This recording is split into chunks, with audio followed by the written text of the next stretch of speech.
दोस्तों स्वागत है आप सबका हमारे चैनल में। देश भर में लॉकडाउन को लेकर बहुत सारी नई खबरें निकल कर आई हैं जिसको आपको जरूर जान लेना चाहिए।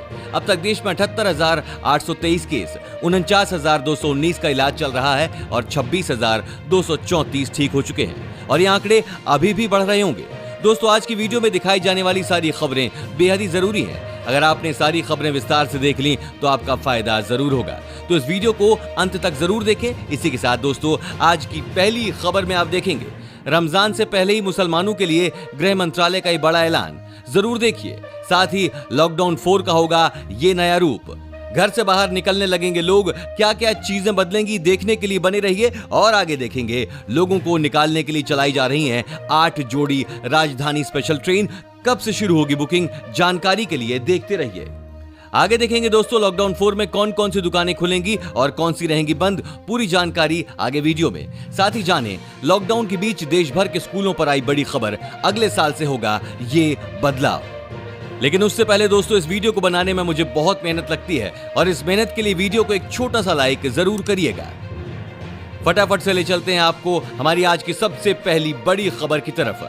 ध्यान से सुनिए दोस्तों, मुसलमानों के लिए सरकार ने एक बहुत बड़ा ऐलान कर दिया है। महामारी को लेकर देश की सरकार बहुत सशक्त नजर आ रही है क्योंकि लाखों कोशिशों के बाद भी मामले बढ़ते जा रहे हैं। अब गृह मंत्रालय ने सभी राज्यों और केंद्र शासित प्रदेशों को चिट्ठी लिखकर कहा है कि रोहिंग्या मुसलमानों और तबलीगी जमात के बीच कनेक्शन की जांच की जाए। रोहिंग्या मुस्लिम और उनके परिचितों का भी टेस्ट होना चाहिए। केंद्रीय गृह मंत्रालय ने सभी राज्यों और केंद्र शासित प्रदेशों से कहा है कि वे अपने क्षेत्र में रह रहे रोहिंग्या शरणार्थियों की जांच कराएं, क्योंकि इनमें से कई दिल्ली के निजामुद्दीन स्थित तबलीगी जमात के मरकज में आयोजित कार्यक्रम में शामिल हुए थे। रमजान के मौके पर देश के करोड़ों मुसलमान एक साथ आके नमाज पढ़ते हैं, लेकिन महामारी के ऐसे हालात देखते हुए अब शायद केंद्र सरकार इसकी भी इजाजत नहीं देगी और लोगों को अपने ही घरों में इस बार का त्योहार मनाना पड़ेगा। दोस्तों इस वीडियो को देखते रहिए क्योंकि आगे आने वाला है एक बहुत बड़ा रहस्य, भारत का एक ऐसा अनोखा मंदिर जिसमें मूर्तियां करती हैं आपस में एक दूसरे से बात। सच जानने के लिए बने रहिए हमारे साथ। दोस्तों अगली खबर बेहद बड़ी है। लॉकडाउन में फंसे लोगों को निकालने के लिए अस्थायी रूप से 15 जोड़ी स्पेशल राजधानी एक्सप्रेस ट्रेनों का संचालन किया जा रहा है। इनमें से 8 जोड़ी स्पेशल राजधानी ट्रेनें सप्ताह में 7 दिन अपने निर्धारित स्टेशनों से छूटेंगी। बाकी ट्रेनों का संचालन सप्ताह में सीमित दिनों में किया जा रहा है। इन सभी स्पेशल राजधानी ट्रेनों के संचालन का टाइम टेबल जारी कर दिया गया है। इसके अनुसार इन ट्रेनों का अस्थायी संचालन 12 मई से 20 मई तक किया जाएगा। इन ट्रेनों के टिकटों की एडवांस बिक्री फिलहाल 1 सप्ताह के लिए ही की जा रही है। घोषित टाइम टेबल के अनुसार कुल 15 जोड़ी ट्रेनों में 8 जोड़ी ट्रेनें 12 मई से 20 तक रोजाना अपने निर्धारित स्टेशनों से छूटेंगी। ये दैनिक स्पेशल राजधानी ट्रेनें दिल्ली से हावड़ा, मुंबई, अहमदाबाद, पटना, बेंगलुरु, डिब्रूगढ़, भुवनेश्वर व जम्मू तवी के बीच अप एंड डाउन चलेंगी। बाकी 4 जोड़ी ट्रेनें सप्ताह में 2 दिन, 1 जोड़ी ट्रेन सप्ताह में 3 दिन और 2 जोड़ी ट्रेन सप्ताह में 4 दिन चलेंगी। दोस्तों इस चैनल पर हम आपको देश और दुनिया भर की सबसे बड़ी खबरें सबसे पहले बताते हैं। अगर आपको भी दुनिया भर की खबर सबसे पहले चाहिए तो चैनल को बिना भूले नीचे दिए लाल बटन को दबाकर सब्सक्राइब जरूर कर दें और बेल आइकन प्रेस कर दें। अगली खबर बहुत ही बड़ी है दोस्तों। देश के प्रधानमंत्री ने मंगलवार के दिन लॉकडाउन 4 की शुरू होने की बात कही है और ऐसे में लोगों के मन में ये सवाल बना हुआ है कि लॉकडाउन 4 में किस तरह की छूट उन्हें मिलेगी और क्या नए नियम लागू होंगे। उम्मीद जताई जा रही है कि लॉकडाउन 4 में जो इलाके ग्रीन जोन में हैं, उनमें पूरी तरह से छूट दिए जाने की संभावना है। लॉकडाउन के चौथे चरण में कई सरकारी और निजी कार्यालय खुलेंगे। 18 मई से कई और आर्थिक गतिविधियों को खुलने की इजाजत दी जा सकती है। इसके अलावा दुकानों को खोलने के लिए भी नियम बनाए जा सकते हैं। संभावना है कि मार्केट में एक दुकान के बाद दूसरी दुकान को नंबर के हिसाब से खोला जा सकता है। ईद के त्योहार के मौके पर भी लोगों को ईद की नमाज अदा करने की छूट दी जा सकती है, लेकिन इसके लिए कुछ शर्तें रखी जा सकती हैं। जरूरी सामान की दुकानों को कुछ शर्तों के साथ फुल टाइम के लिए खोला जा सकता है। दिहाड़ी मजदूरों के लिए लॉकडाउन 4 राहत भरी खबर ला सकता है। सभी राज्यों में दिहाड़ी मजदूरों के लिए काम में छूट दी जा सकती है। ट्रेन सेवा बहाल होने के बाद दिल्ली मेट्रो भी जल्द शुरू की जा सकती है। इसके लिए स्टेशन में साफ सफाई का काम शुरू कर दिया गया है। दोस्तों देश के प्रधानमंत्री ने कहा था कि लॉकडाउन 4 नया रंग और रूप लेकर आएगा और ऐसे में 18 मई से कौन सी दुकानें खुलने वाली हैं और कैसे, इसकी जानकारी हम आपको दे रहे हैं। संभावना है कि मार्केट में एक दुकान के बाद दूसरी दुकान को नंबर के हिसाब से खोला जा सकता है। सूत्रों के अनुसार एक लाइन में दुकानों की लाइन लगातार नंबरिंग की जाएगी और फिर उन्हें एक दिन ऑड और एक दिन इवन नंबर के हिसाब से खोला जाएगा। ऐसे में दुकानों के बीच सोशल डिस्टेंसिंग बरकरार रहेगी। उन इलाकों में दुकानें नहीं खुलेंगी जिन्हें हॉटस्पॉट माना गया है या कंटेनमेंट जोन घोषित किया गया है। रिहायशी इलाकों की नजदीकी दुकानें और रेसिडेंशियल कॉम्प्लेक्सों के भीतर स्थित दुकानों को खोलने की इजाजत होगी। शॉपिंग मार्केट, मार्केट कॉम्प्लेक्स और शॉपिंग मॉल्स को इजाजत नहीं होगी। दुकानों में सिर्फ 50% स्टाफ के साथ काम होगा। ये सभी मास्क लगाएंगे और सोशल डिस्टेंसिंग का पालन करेंगे।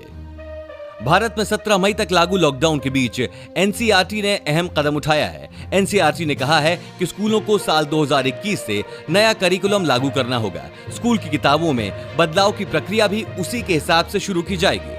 रिपोर्ट के अनुसार अप्रैल 2021 तक किताबें तैयार कर ली जाएंगी और नए करिकुलम में हर विषय का कंटेंट कम किया जाएगा। रिपोर्ट के अनुसार सरकार से जुड़े कुछ सूत्रों ने इस बात का खुलासा भी किया है कि नए करिकुलम में नई शिक्षा नीति 2020 के सुधारों को ध्यान में रखकर सिलेबस शामिल किया जाएगा।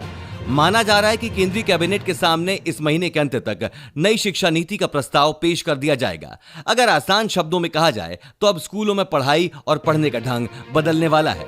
सिलेबस को कुछ इस तरह से बनाने की तैयारी हो रही है जिससे बच्चों को सिर्फ चीजें याद न करनी पड़े बल्कि कॉमन सेंस और मेंटल एबिलिटी का इस्तेमाल करके विषयों को समझने पर ध्यान दिया जाएगा।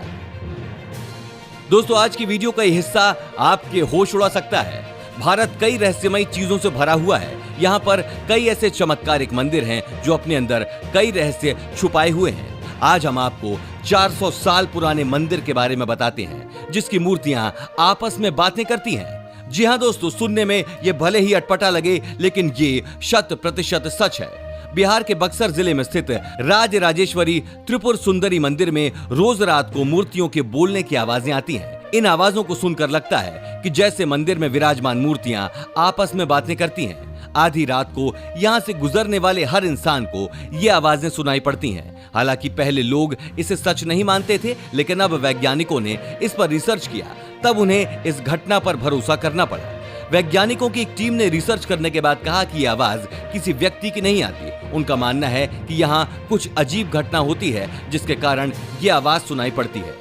वैज्ञानिकों की माने तो इस मंदिर की बनावट ही कुछ ऐसी है जिसकी वजह से सूक्ष्म शब्द यहाँ भ्रमण करते हैं। दिन में जो लोग यहाँ पर आपस में बात करते हैं वो बातें रात को यहाँ गूंजती हैं। यहाँ के लोगों का मानना है कि तांत्रिक शक्तियों के कारण यहाँ की देवियां जागृत हैं। इसी के साथ दोस्तों, आगे की बड़ी खबरों में देखने वाले हैं 15 मई से सड़कों पर दौड़ेगी रोडवेज। ऑनलाइन बुकिंग के बाद कर सकेंगे सफर।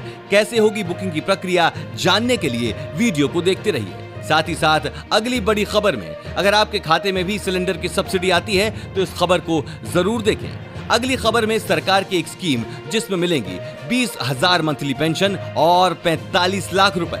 आज की अगली बड़ी खबर में मौसम विभाग की चेतावनी, 16 मई से उठेगा चक्रवाती तूफान। इन 7 राज्यों में भारी बारिश और आंधी का अलर्ट जारी।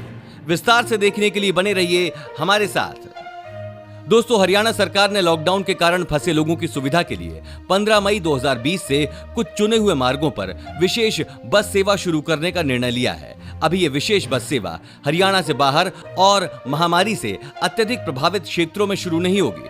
परिवहन विभाग के एक प्रवक्ता ने आज यहां एक जानकारी देते हुए बताया कि बसों में यात्रा करने के लिए केवल ऑनलाइन पोर्टल के माध्यम से ही बुकिंग की जा सकेगी। यात्रा के लिए मार्गों का विवरण और किराए से संबंधित जानकारी भी वेबसाइट पर उपलब्ध करवाई गई है। उन्होंने बताया कि बसों का परिचालन हरियाणा राज्य परिवहन के बस अड्डों से निर्धारित बस अड्डे तक ही किया जाएगा। रास्ते में पड़ने वाले स्टेशन से किसी भी यात्री को बस में चढ़ने या उतरने की अनुमति नहीं दी जाएगी। दोस्तों, लॉकडाउन के बीच एलपीजी सिलेंडर के उपभोक्ताओं के लिए अच्छी खबर है। 1 मई से बिना सब्सिडी वाला रसोई गैस सिलेंडर सस्ता हो गया है। राजधानी दिल्ली में रसोई गैस सिलेंडर 162.50 रुपए सस्ता हुआ है। इसके पहले 744 रुपए चुकाने होते थे। तेल कंपनियां हर महीने की पहली तारीख को एलपीजी सिलेंडर के दामों की समीक्षा करती हैं। मुंबई में एलपीजी सिलेंडर की कीमत 579 रुपए होगी, जबकि इसके लिए पहले 714.50 रुपए देने होते थे। कोलकाता में सिलेंडर के दाम में 190 रुपए की कटौती हुई है। अब ये 584.50 रुपए में मिलेगा। चेन्नई में सिलेंडर 761 रुपए की तुलना में 569.50 रुपए में मिलेगा। रसोई गैस के दाम में भारी गिरावट के पीछे कच्चे तेल की कीमतों में रिकॉर्ड कमी को माना जा रहा है। लगातार तीसरी बार गैर सब्सिडी वाले सिलेंडर सस्ते हुए हैं। इस कमी से देश के 1.5 करोड़ ग्राहकों को फायदा होगा। अगर आप इस समय में कुछ पैसे बचाकर एक निश्चित समय के बाद अच्छी कमाई करना चाहते हैं तो आपके पास ये बेहतर मौका है, क्योंकि एनपीएस के जरिए आप अच्छे रिटर्न हासिल कर सकते हैं। आपको बता दें कि पेटीएम मनी ने अपने ऐप पर नेशनल पेंशन सिस्टम को ऐड कर दिया है। पेटीएम मनी के जरिए अब एनपीएस में और आसानी से और जल्दी निवेश किया जा सकेगा। उन्हें अपने रिटायरमेंट के लिए बचत करने में मदद मिलने के साथ साथ टैक्स बेनिफिट भी मिलेगा।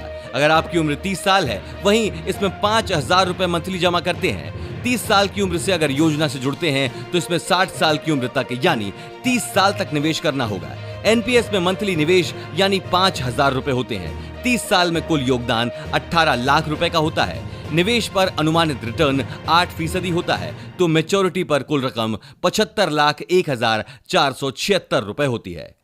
दोस्तों, देश में मौसम का मिजाज बदल रहा है। कई राज्यों में पिछले 3-4 दिनों से तेज हवाएं और धूल भरी आंधी देखी जा रही है। भारतीय मौसम विज्ञान विभाग का कहना है कि अगले 3 दिनों में एक चक्रवाती तूफान की संभावना बन रही है। इसके मिले जुले प्रभाव के चलते कई राज्य प्रभावित होंगे। यहाँ तेज आंधी और भारी बारिश हो सकती है। अनुमान जताया जा रहा है कि आगामी 16 मई की शाम तक चक्रवाती तूफान प्रभावी हो सकता है। इन 7 राज्यों के लिए ऑरेंज अलर्ट जारी कर दिए गए हैं। मौसम विभाग के अनुसार पहाड़ी क्षेत्रों जैसे जम्मू कश्मीर, हिमाचल प्रदेश, उत्तराखंड सहित पंजाब, हरियाणा, उत्तरी राजस्थान व पश्चिमी उत्तर प्रदेश में मौसम बिगड़ सकता है। तो दोस्तों, आज की वीडियो में बस इतना ही। अगर आपको वीडियो पसंद आई है तो इसे लाइक करें और चैनल को भी सब्सक्राइब करिए। धन्यवाद।